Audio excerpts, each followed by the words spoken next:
This is VOA News. I'm Joe Ramsey. Israeli Prime Minister Benjamin Netanyahu again rejected the prospect of a ceasefire in Gaza on Wednesday amid reports of negotiations for a temporary truce with Hamas.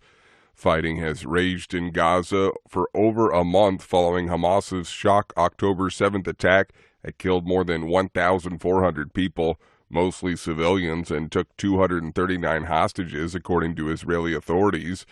In Gaza, 10,569 people, also mostly civilians, have been killed in Israel's retaliatory military campaign to destroy Hamas, the health ministry in the Hamas-run Palestinian territory has said.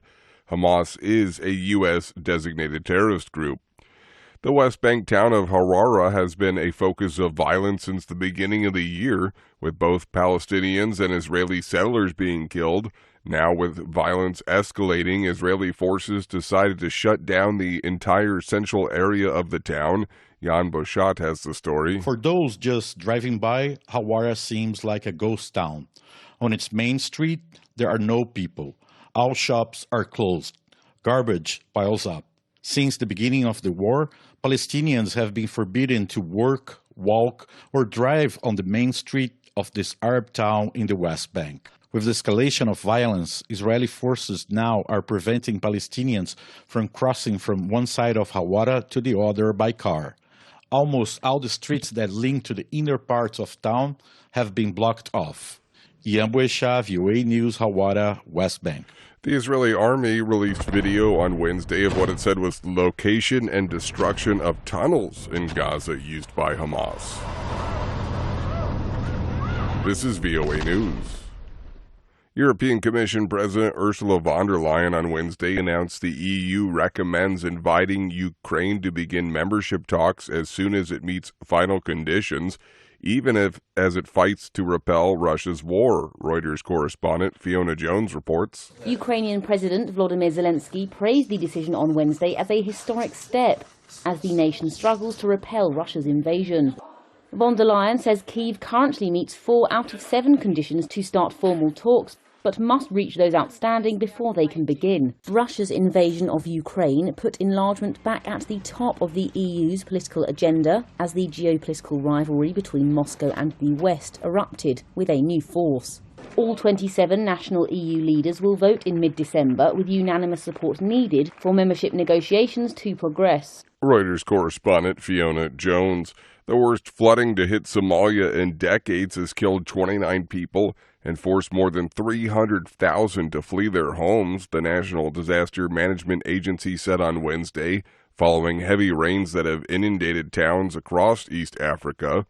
Authorities have scrambled to rescue thousands of stranded people from the floodwater, which comes on the heels of the region's worst drought in 40 years. The death toll and numbers of people displaced were likely to rise further, with officials saying many people were trapped by floodwaters.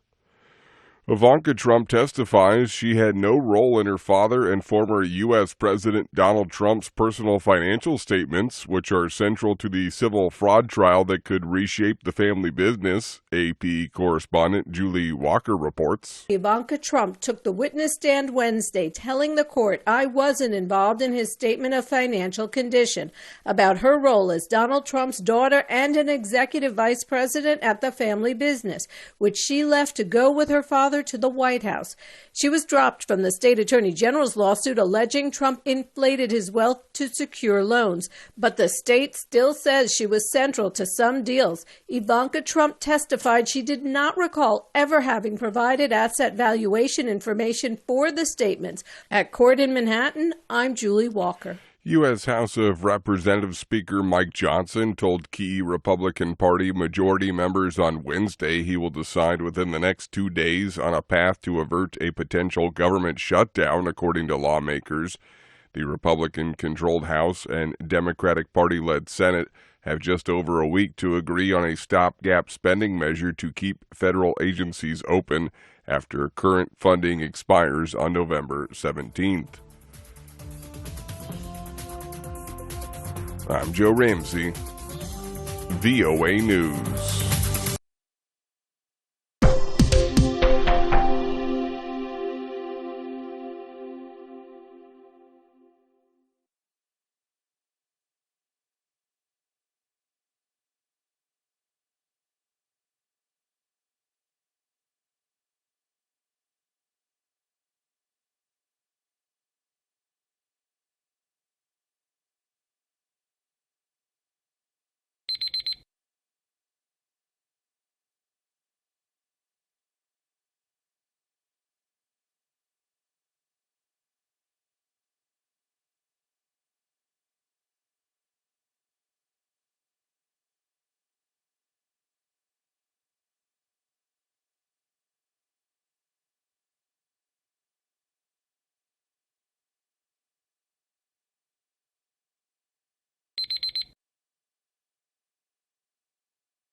Thank you for watching.